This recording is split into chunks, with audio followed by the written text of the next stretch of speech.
починете от 22 часа един руски филм. Така, сега, дали като четеш руския надпис, заглавието на филма е крепостная, а пък нашите го превеждат любов в окови. Как си го обясняваш това нещо, Маджедо? За мен този превод не е правилен.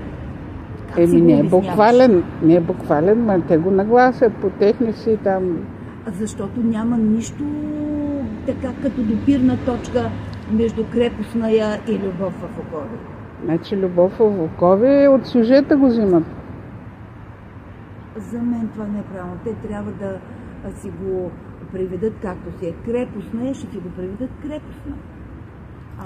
Може би защото младите хора не знаят. Значи нищо не говори крепостна за сюжета. Да, точно. И освен това младите не знаят какво е крепостничество.